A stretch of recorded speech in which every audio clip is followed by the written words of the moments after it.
Número de palavras. Meu Deus, 85 palavras. Vou falar para os meus amigos. Sinto muito. Oi, gente, eu voltei. Não vai me dizer.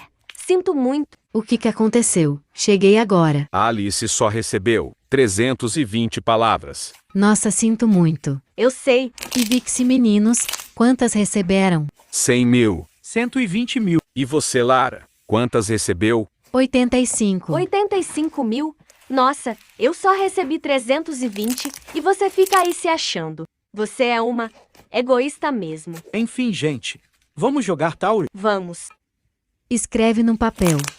Você não vai ir? Não, a Alice não te deixou terminar de falar. Quantas palavras você recebeu? Escreve no papel, só tenho 67 agora.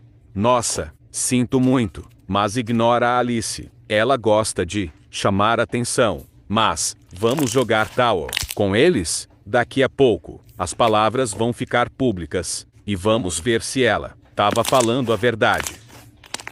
E aí, gente, querem parte 2?